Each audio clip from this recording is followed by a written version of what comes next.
Welcome to Nevermind the Furthermore. Wait a minute, this music isn't right, the scene isn't right. Hang on.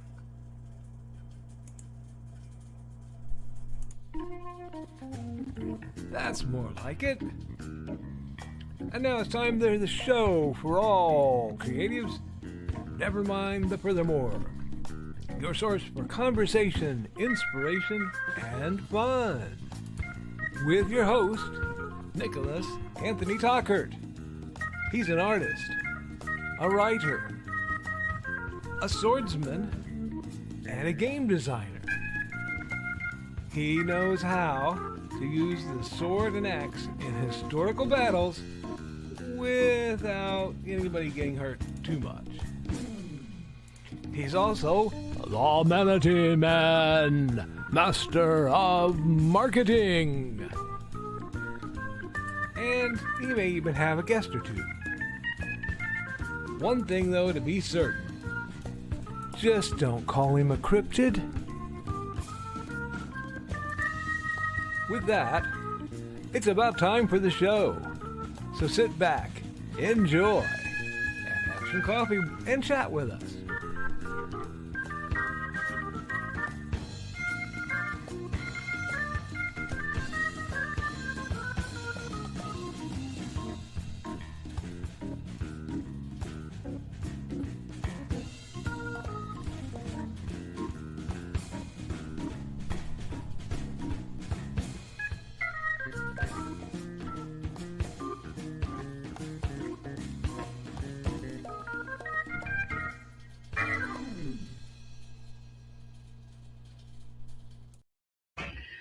Good morning, them mornings. I'm your host with the most, Mr. Nicholas Anthony Tockert, coming at you over the airways on WNTF. Nevermind the Furthermore. Now, Nevermind the Furthermore is brought to you with the love and support of our good friends over at the Independent Creator Directory. That's indiecd.org, your one-stop shop for the best and the brightest authors, artists, and musicians. We're also made possible by sales of the Simple Sword, the Fighting Axe, and the Simple Spear, all part of our ongoing series of Western martial arts manuals designed to help you go from having never handled the sword to teaching the art to others. And, of course, Haints and Hellfire. A dark secret has claimed 2 lives and is hunting an innocent child at the edge of the Appalachian Mountains. Only his aunt, a plucky reporter, her cameraman, and a very odd cat stand against the forces of darkness. Happy Friday, folks. We are nearing the very end of the shenanigans we have to deal with, called the work week. For those of us who work that whole 9 to 5, Monday through Friday spiel. For those of us who are on our own time, are you ever really off the clock? Really? Well, let's go into my accountability. I had a game night last night. And, okay. While I did other practical things working towards my goals, we're building towards StompCon, as always. I actually had one of those sessions that remind me why I run games with the kids. Okay? Why I do what it is that I do. And it was fun. It was fun, and it crept slowly over into what I believe is the actual peak of gaming. Now, I am a very much contrarian to many popular trends. What do you see? Let's plays, recorded RPG sessions online. Many of them have high budget values, voice actors who are the players, animations, and some 3D rendered boards or whatever. It's getting more and more up there. And for me, as an old school gamer, an ancient old school gamer at this point,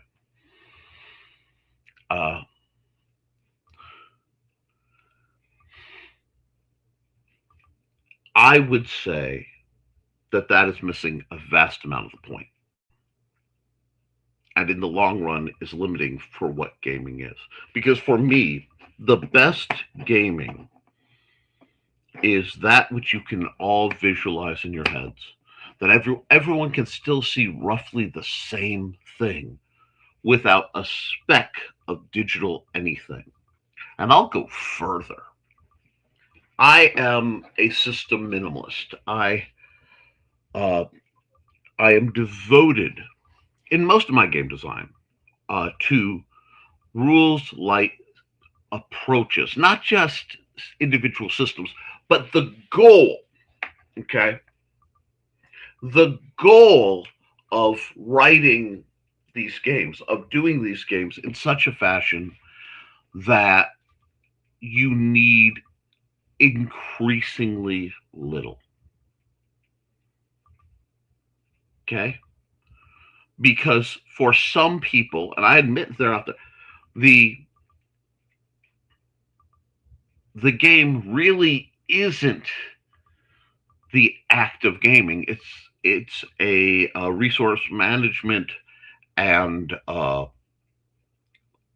skill allotment game where you're trying to maximize your outcome. The min-maxer mentality. I have no problem with that. That is a type of game. It is a type of gaming. But it's not what I reach for. Because I believe abilities and skills when someone is gaming need to be as flexible as the individual who is playing the game, and as flexible as reasonable assumptions of a system can allow. Now, why am I getting into this, Nick? Why, dude? Why are you talking about this metacognitive gaming thing on an author show? We did the whole game. Okay, we did the whole game per standard. I don't use minis because, frankly, people got lost, and it's object intensive with all the switching and the table moving and everything everybody brings. Okay, my prerogative. Sometimes it's good to be the king, but lots of all the character sheets, all the stuff out, everybody's referencing. I did find out that the vast majority of my players were not consulting the book nearly enough, and that's okay. That is okay because that means they're more geared, they're more prepared for what I'm planning in the long run mechanically. But after the library closed, after the game session should have been over, the weather was nice. And normally I hang out with some of the kids. I mean, 18-year-olds aren't kids, but I guess they are when you start once you crack 40, 18 feels like kid. It just happens.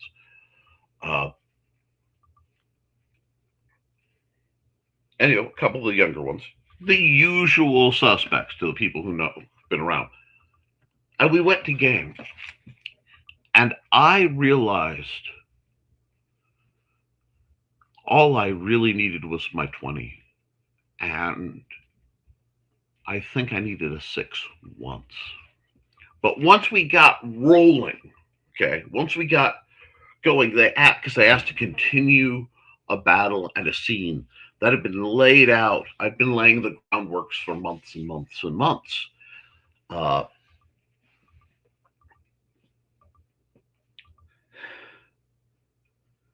And being able to do that, we sat down.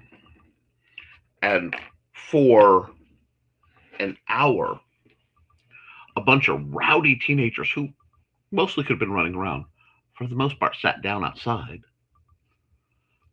and bypassed the offer of both playing with Nerf guns and playing with training swords to sit down and continue this story, to continue this mentally, I would just say theater of the mind, but almost an animated blockbuster theater of the mind of this incredible, bizarre series of, combat and plot and discussion and outcomes. Uh,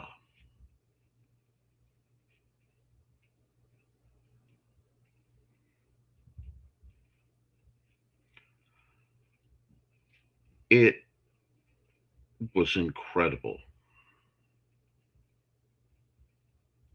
And I would put it as probably the second best gaming session I've ever had. My first, and it may have beat the first. I ended up not needing to DM it for them. I didn't need uh, dice. I'd gotten to the point where they had talked and they were being so rational and so plausible. I had a D20 in my hand, but I really didn't need it. Actually, no, I was sitting on my stomach because I ended up laying on the couch, looking up with my eyes closed, DMing to describe what was going on. And I realized, well, game mastering technically, I realized it was collaborative so well within the rules, we didn't need the rules to confine us.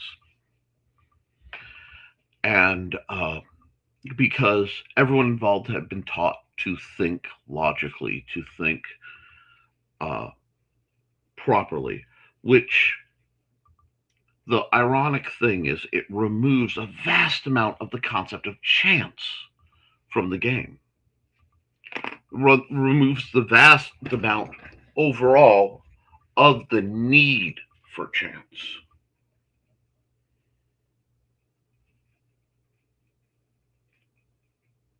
So I could visualize very easily because very little of my mental ROM, and not my RAM,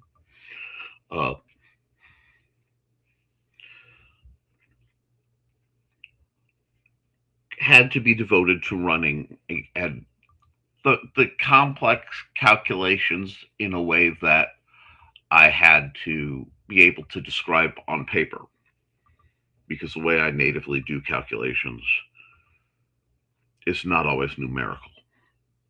It's hard to explain. It's just I have systems in my head.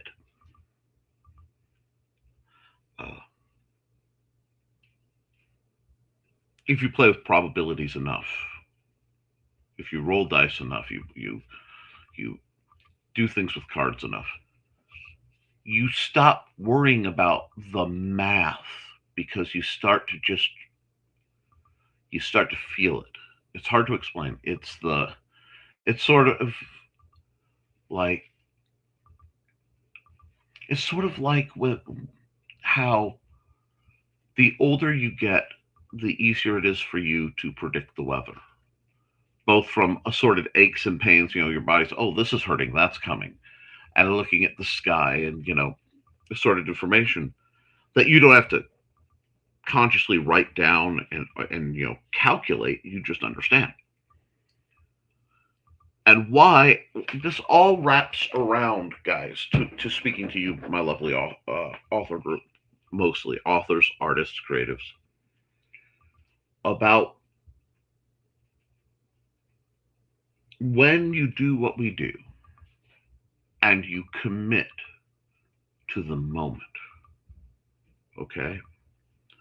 When you surrender to the flow of thoughts and images that pulsate in our overly developed, underappreciated brains, wonders start to happen. But it takes, to get there, to make it that easy, it takes years of study, of training, to then be able to let go of the training. I love systems, but I love systems with the understanding that every system, or just about every system, except perhaps the scientific method, just about every system, when you reach a certain level of advancement into it, either breaks the barrier of what you can consciously hold in your mind, or breaks the need for it. That's the other side. That's the growth. That's the expansion. To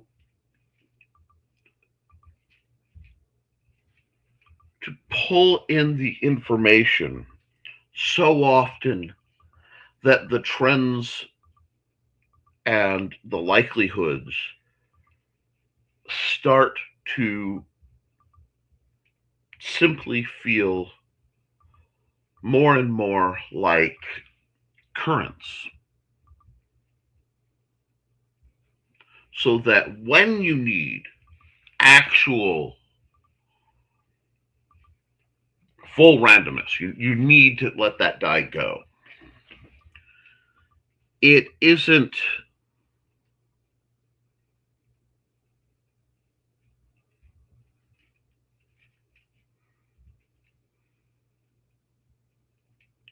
nearly as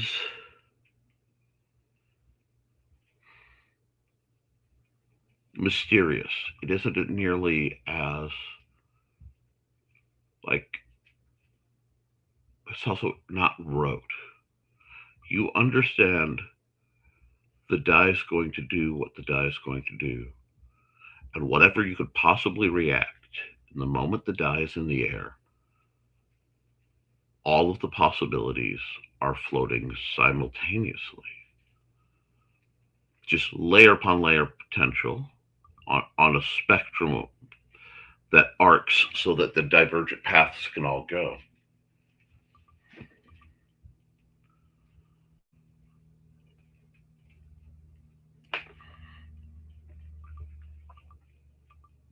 And when you get in that moment one of the extremes, I've been doing it too long, guys. I love 5 percentile chunks. Take it how you will. Technically, I could do everything I do with percentile system, either 2D10s, which is not perfect, I understand, but we're going to go past that, or a random 1 to 100 number generator with different pre-based layers, different strata.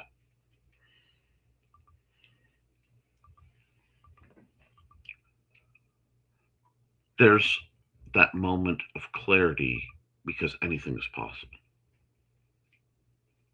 When the die is in the air, when the die is still rolling, anything is possible. We are writers, we are creatives, we are artists. When the intimidation of the blank page, either that has no marks, or just has that one little blinking cursor, just tick, tick, tick. As soon as you reach for the keyboard, just before, somewhere between when your fingers touch and push the key, and that electrical signal goes, there's an infinite space of wonder and possibility. And I want you guys to think about that, because that's what you guys, as creatives, are accessing. We are putting together from a near infinite void. We are layering a few strange systems over it,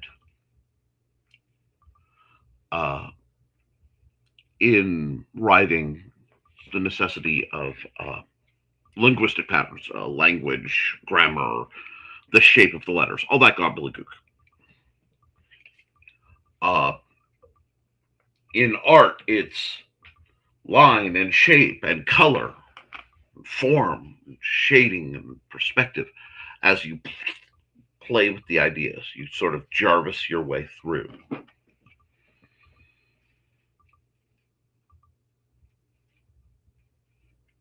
But even with those systems in place, the number of possibilities becomes so outlandishly infinite that when we sit down and we create,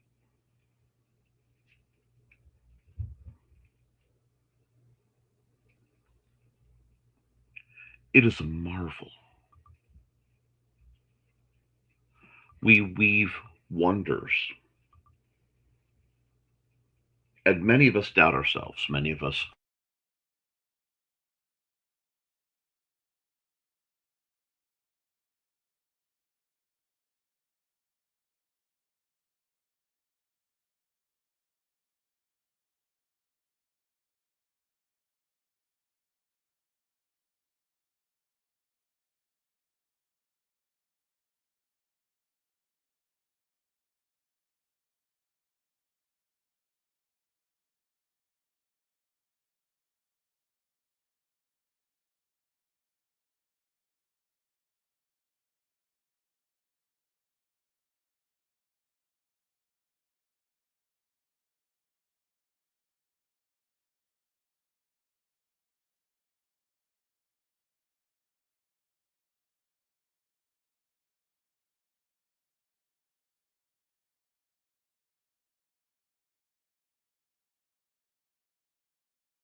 Sorry about that, folks. Yeah, we had a power outage. Apparently, the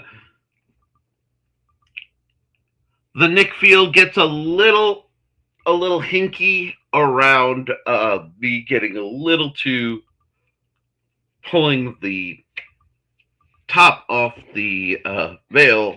Sometimes, my humblest apologies, but yeah,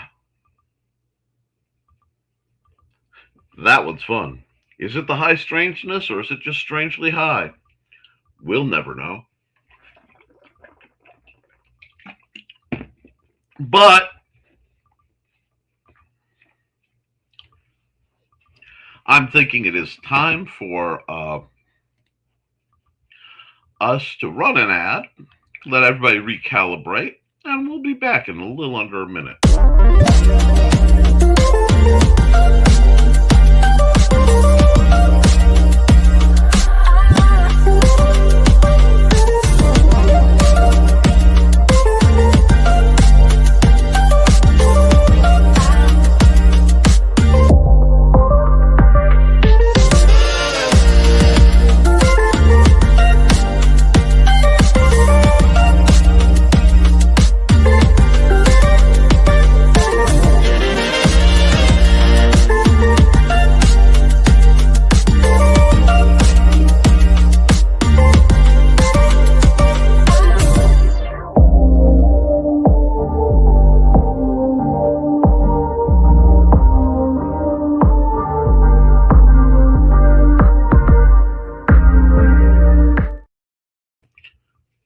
Thank you for all your support, Trey, as always.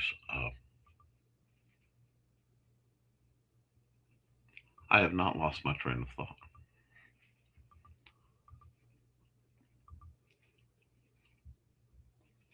The fact of the matter is,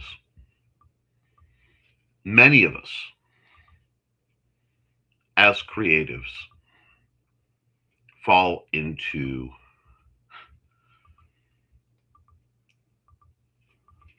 the pretender, the imposter syndromes that stalk all of us, myself included. Uh, but every once in a while, there are glimmers of what can be. And the world is increasingly odd. I saw news reports today of uh, a French robotics firm using actual portions of brain matter, real, non living, but kept alive through electricity and weirdness brain matter, and letting it, getting it to run a button pusher that would play piano keys. And I don't know if it was a single key, but what they said makes me think it was at least a spread of them. And training it to play music and training it to mimic someone playing music through a microphone that was attached to this very complicated petri dish. And conceptually, I mean, it's far more complicated, likely. I mean, it's robotics and that gets real weird. But to this arm, staggering set of ramifications that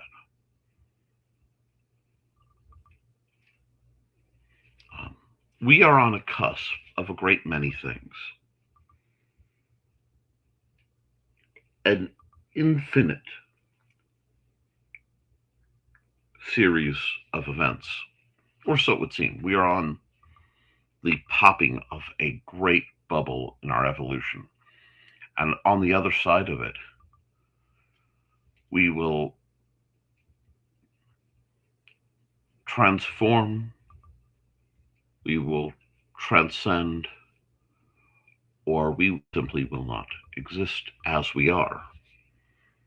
But there is no outcome where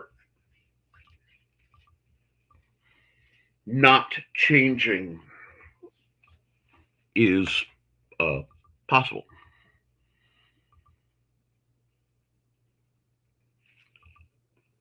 And I'm so impressed with that. I'm so impressed with that with the weapons we hold. We have gone so long. And as we look to this bizarre, I was trying not to use that word, but I think it's very bizarre future, we can look at it as infinity that we can shape, or we can look at it as a wave we are just simply going to surrender to. And this is no call for anything dramatic. This isn't me saying action versus inaction, usually when you hear that online, people are pushing for either a purchase or they're pushing for often violent or destructive activities.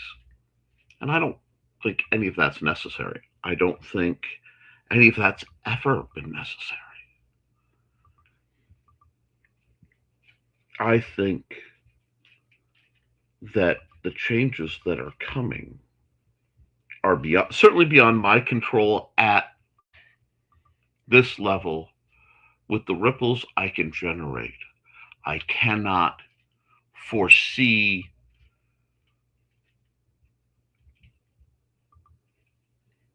to well point 99.9 repeating my ripples having any direct effect.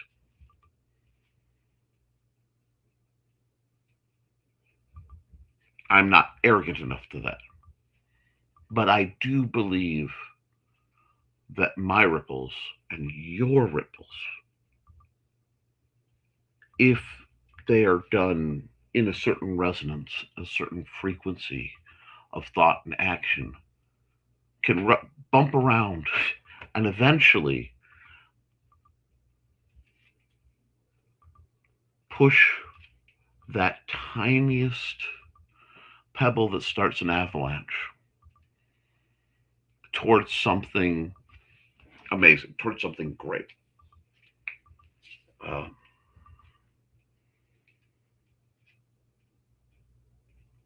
I was talking in depth on AI.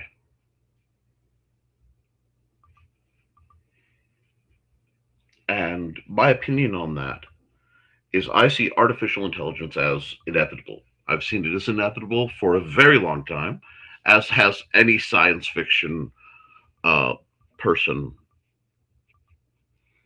uh, alive. Anybody who's a reader or writer of science fiction basically has accepted that AI is inevitable. The intellectual child of humanity, a new generation, not of biological continuance, not of genetic, but a potential child of reasoning, of thought, of the actions born from the metacognition, the thinking about thinking. So it's important, I think, in many ways, not to blame the child.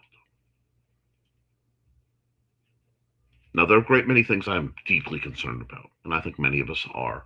The pollution systems around AI centers, the use of how it will be wielded.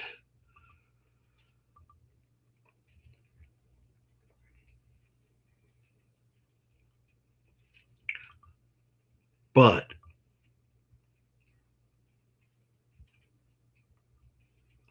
a child can only be the product of their environment and upbringing.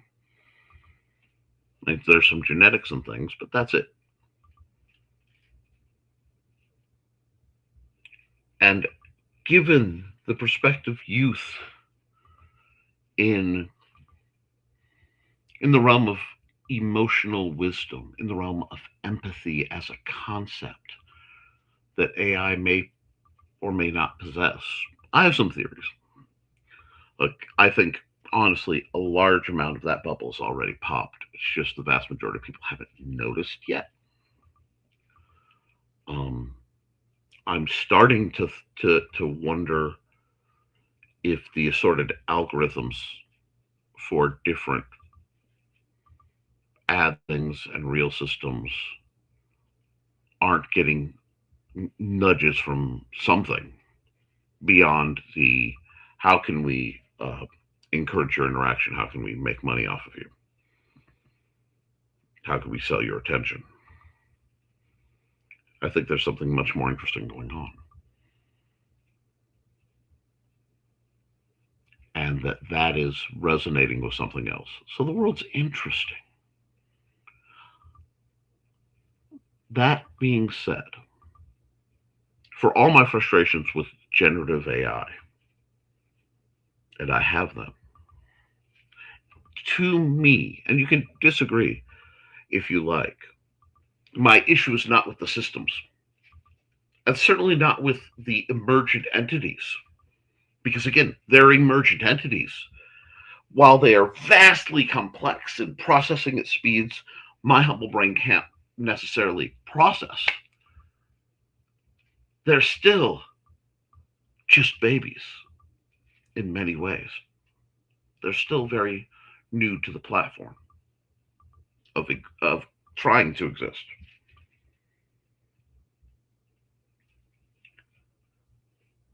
Our issues that are going on that we have with it is not going to be our fault, their fault. It isn't the AI systems that are uh, scooping up antique books, destroying, scanning them in a destructive manner and destroying the remains.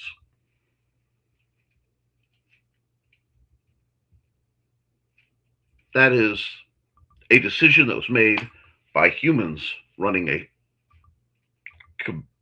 computer company, a programming company, with a very specific intent geared toward the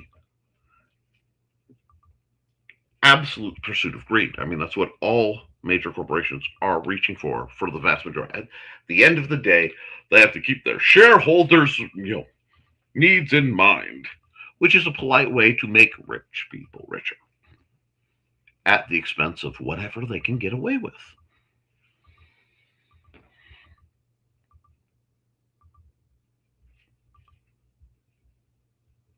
So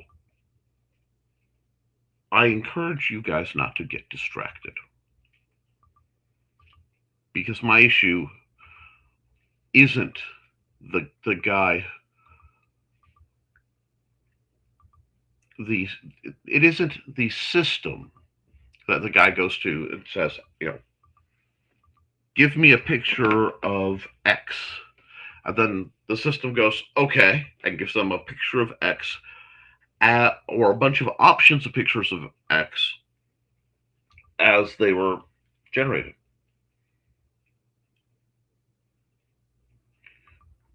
They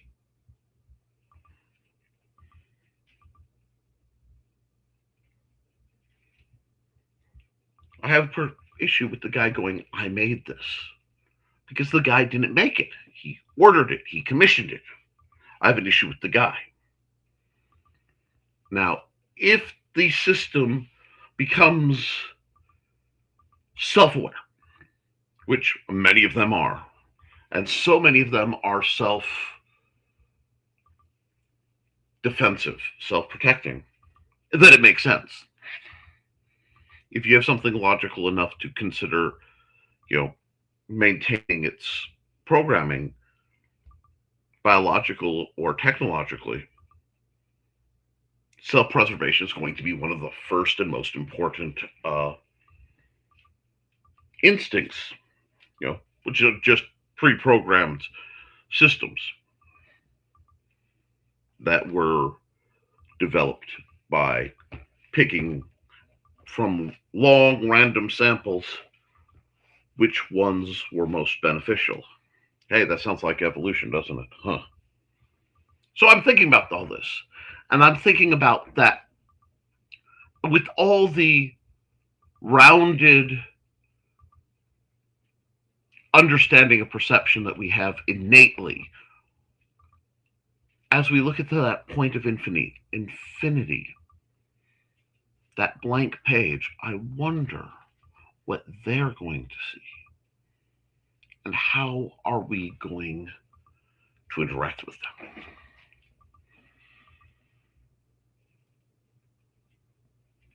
It's fascinating to me. Because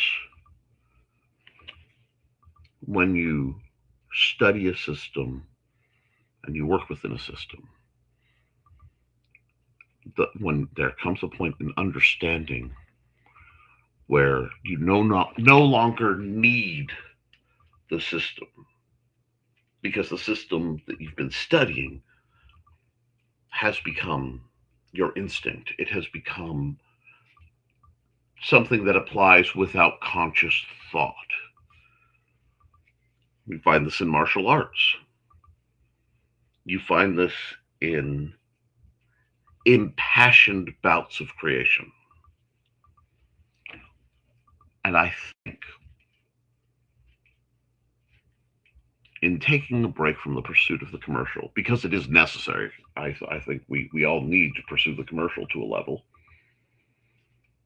pursuing the skill set of studying the book and referencing the book so much, whatever the book is, on whatever the subject is that you need to know, that you get where you can set the book down and just go. That's where I think it gets fascinating, and I think that's something we all should be pursuing. That flow state, that nearly fugue state, that place where you are in a trance-like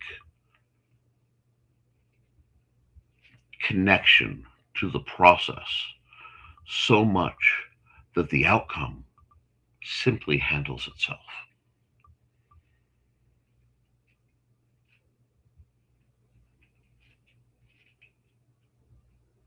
And to do so with consent and understanding.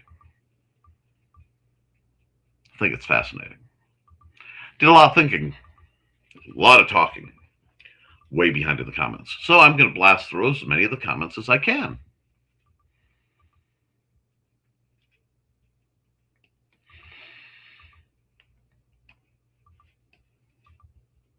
I'm the first one here. So that says Dan Hallfield.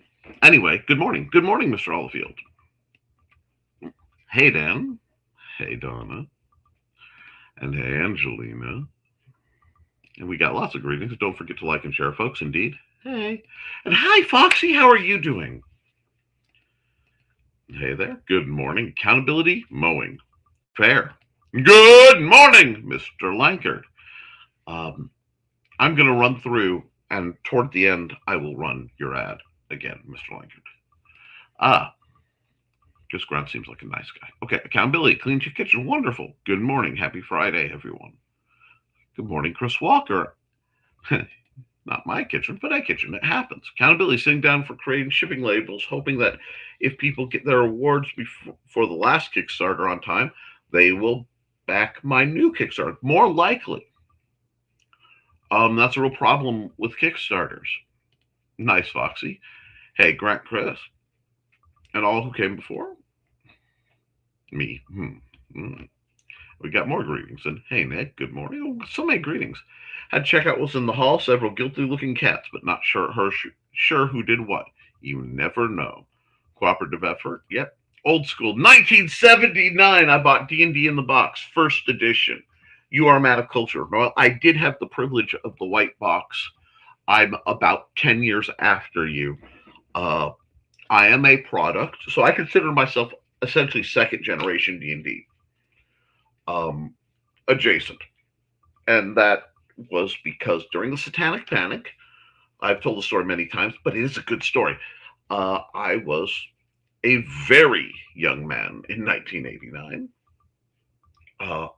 And I happened to be walking home from school, and the garbage was put out. I think, yes, I do. I don't have the original handy because I have my backup, but the color version of this book from the new, easy to master, quick to play Dungeons and Dragons box. Well, the mother of my neighbor son had acquired this accursed relic with, again, the ugliest dragon in history, and brought that evil into my house, and she threw it away. Now, all his stuff got thrown away, like vast amounts of it. So it was mounting out of the garbage can, and popped out of the garbage can was the original this book, which I picked up, and my original copy has several of the pictures colored in crayon. I have some stuff stuck to this, but I have run games out of this, and I continue at points for the last 30 years or so. Uh, 89, 99. Oh my. Anyway, I forgot I am getting old and I've been doing this a long time. But this inspired me for a very long time. And I had it. And while I was in college, I realized that that book was out of print and nigh impossible to find. Uh, I screwed up my access to a reference library of sorts that was floating around at the time. But I wanted, uh, I wanted to be able to game without fear of my book being damaged. So I hand scanned every page of this. I went down to the campus. I went down to the campus print shop and paid, I want to say $50, 40 or $50. Big money, especially then, some 20 years ago, to have every page laminated. And then I drilled it up with binders. And the next game session, I came with that very thing, and I set it down. And my buddy Lito, who I love, went, "Why the hell did you spend $50 to get this book laminated? You've had the same book. Nothing's And as he did, he bumped his 44-ounce Mountain Dew. Actually, it was my 44-ounce Mountain Dew. And the styrofoam company just dumped it across the book. And I looked at him and I picked it up. And I walked over to my nephew's sink because it was at my nephew's house. And I'm closing this down. I'm going, I did that because right now you'd be dead and I'd be on my way to jail for that. But yes, all about it. And hi, Huber. That sounds fine, Hubert. And hello, Dave. And we got lots of greetings. This morning, our hummingbirds are on a tear. Oh, that's amazing. Hummingbirds are great.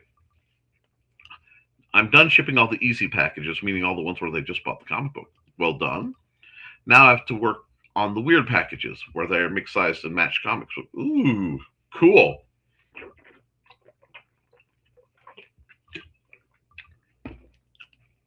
Dave, did your guild meet their goal? Ours did yesterday. At people greetings, and we're just clicking through. That's cool, Nick. The thought process will help them later in life. Exactly. My goal with what I do, because I will tell you, and I tell you again and again, never do anything for just one reason unless it is an astoundingly good reason. I run the games in hopes of, amongst other things, teaching critical thinking that does not require one of these. To get them to use the gray cells they've been blessed with. And in the case of several of my players, after 5 years, I have been rather effective, and I'm quite proud. And I think it does. Enjoy the adventure always. Greetings, everyone. Greetings. Working half day today, ready for a long weekend. You and me both. I have a lot to do, and I have a dental appointment Monday I'm not looking forward to. But it's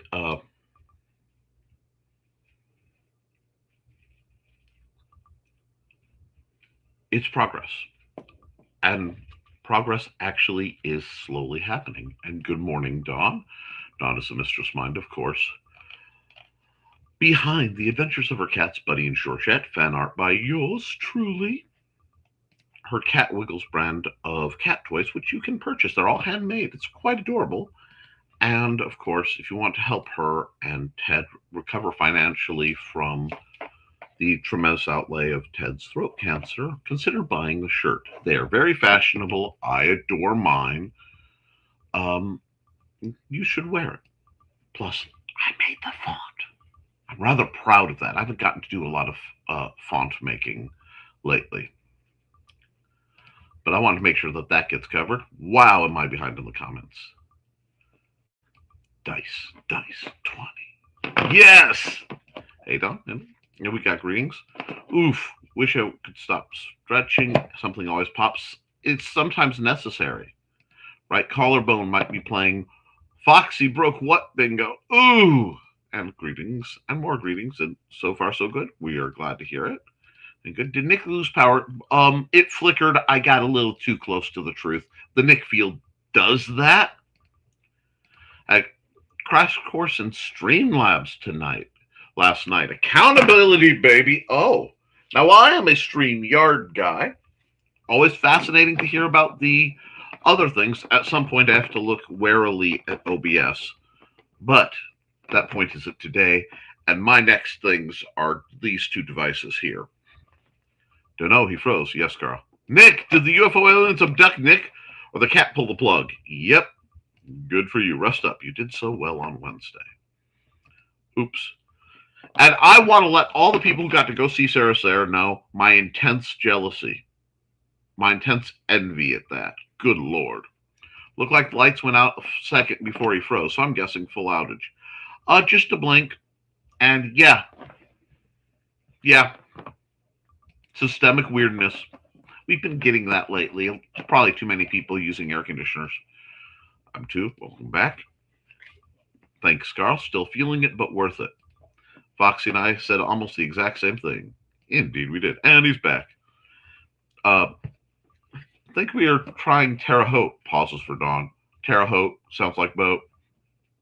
Lots of that going around. We had less than a minute power outages the other day. Nick saved the universe. Welcome back. Hey, the ripples had some effect. Foxy says she could use good prayers, thoughts, good juju. I see my cardiologist then. I have no idea what might happen. Of course you have it, but take it one day at a time. And is the Terre Haute event today? And just to jump ahead to that yet. I was powered out 55 hours this week shopping for a generator.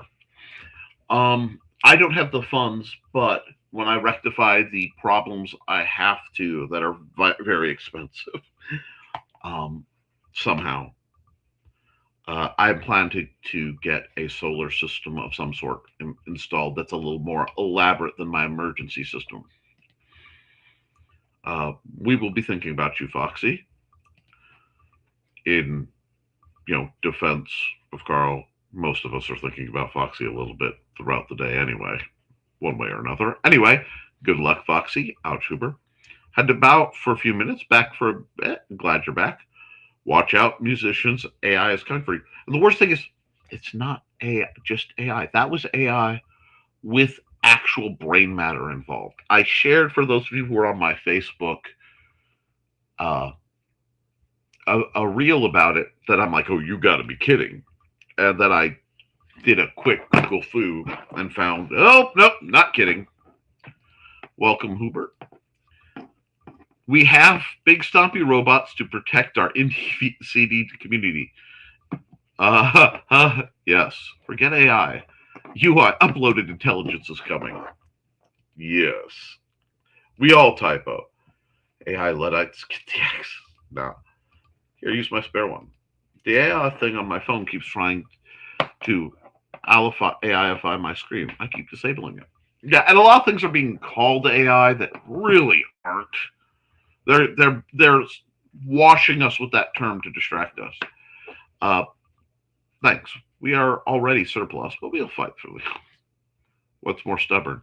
Keep life simple. Focus on your own journey, but enjoy family first. Yep. Change is optional. Extinction is a choice. Well, what bigger change is it than to be rendered into oblivion? As long as we exist, there's change. If life gets hard, just squeeze it. We're going to skip the Twitch bots, I believe. unless Stace is a real person, which I doubt. If you are cool, please respond. I'll be happy to talk to you. LOL, and hope I have a great weekend. Hey, you go on ahead. I didn't know about Luddites until I married Nathan. His textile design specialty is weaving. I know more about the history of weaving now than any English major needs to know. My wife weaves. I did not know that. I actually have been improvising and acquiring spinning wheels because she spins too, and different looms and studying them to make her versions. I think her first loom was something well, no, okay, we had like the popsicle stick varieties to get started in a few things, but I made her a little like travel loom out of a beading setup loom. It was just fascinating. I did not realize that he does someone that I know in the circle does that grade of weaving. I'm going to have you talk to Mandy so that Mandy and Nathan can talk. I love networking. Anyway, squeeze. See you, Chris. Later, Chris. First day of Muncie for July. Oh, last day of Muncie for July. Yep. Confuse the algorithm. Play Nerf. I mean, that can be arranged. I happen to have a Nerf zapper right here that's just looking. I see a dart. Oh, no, those are specialized darts. Give me some Junko darts. I have a Junko dart somewhere. Oh, Lydia's holding them all. Lydia. There we go. Nintendo Zapper variety modded blaster with the internals from a Zuru Micro. The more you know. I've always said if somebody would make a real steel version of the Nintendo Zapper as a firearm, same overall ergonomics and sights. As a child of the 80s who spent far too much time on Duck Hunt, I'm pretty sure I could compete in the Olympics. I'm kidding, of course. My hair is long, almost long enough for a ponytail. Woohoo! Self-aware, not convinced. I question these stories. Why would a computer care if it runs? Well, because that's part of its programming.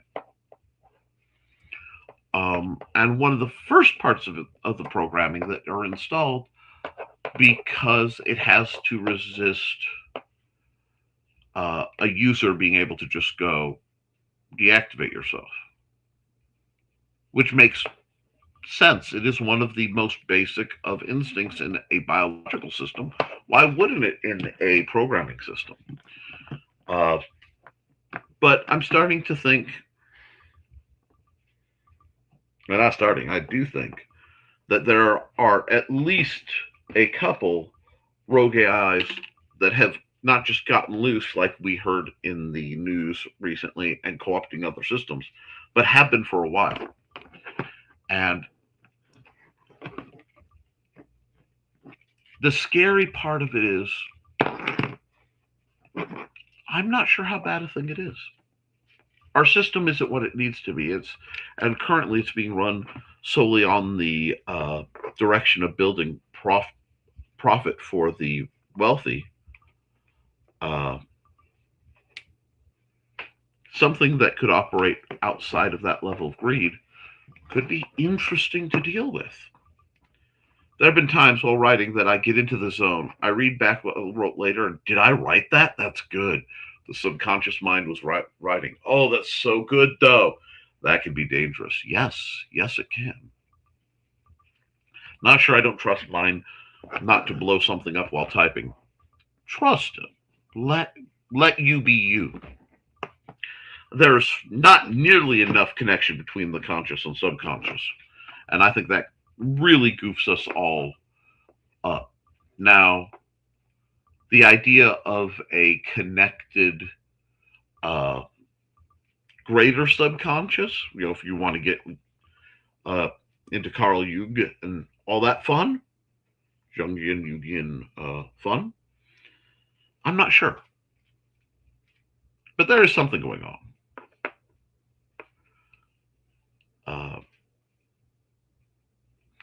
things that make me wonder. Perhaps we'll do a, a special where we talk about my views on the potential, theoretical, paranormal does not sound right. And ESP is too narrow a concept.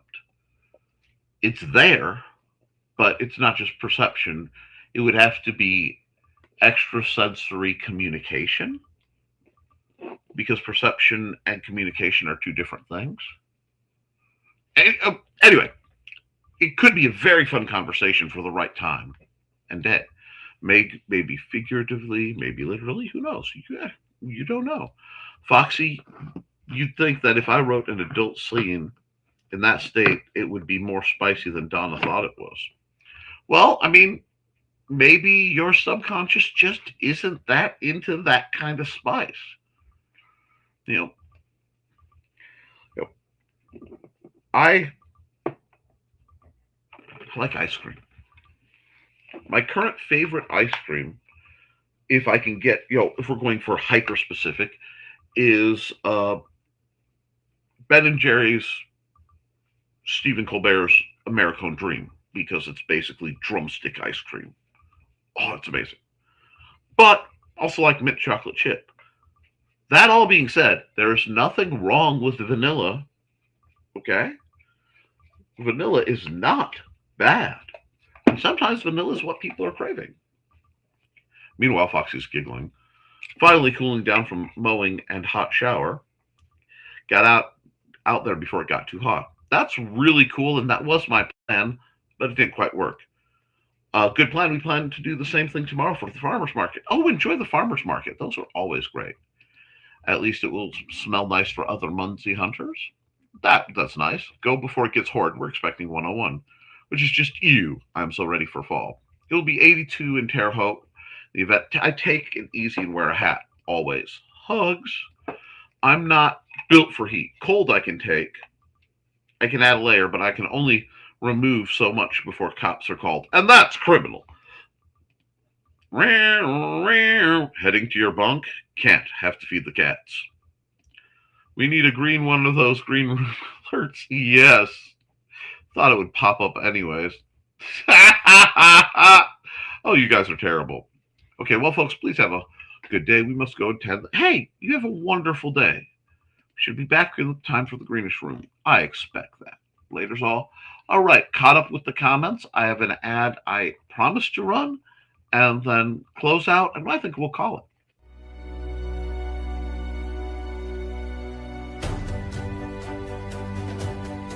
Finally, it's time for the follow-up to the hit modern fantasy comic book, Beowulf. Victor, the reincarnation of the legendary warrior Beowulf, is plagued by visions of his ancestor facing off against his most infamous rivals, Grendel and Grendel's mother. Victor, with his lovable sidekick and spirit guide Moony the cat with magic powers, must reevaluate everything they've come to believe in this epic adventure.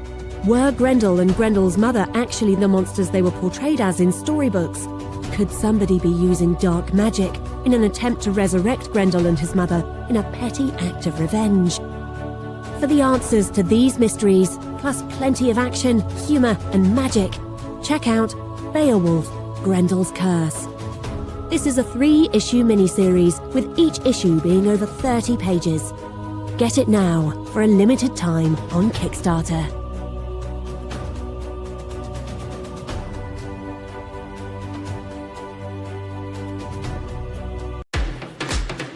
Hi, this is Kat. During the school year, I'm Mrs. Rothermel, but otherwise, I'm Rock and Roll Art Goddess, writing about my past and filming the present.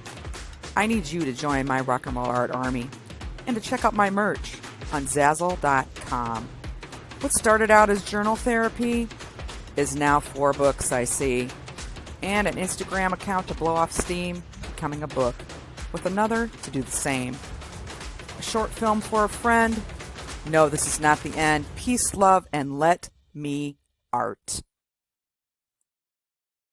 Yep, folks, I know I went on a bit of a rant today, but I felt compelled, and I hope it encourages somebody to write, somebody to create. It encourages kindness towards everybody.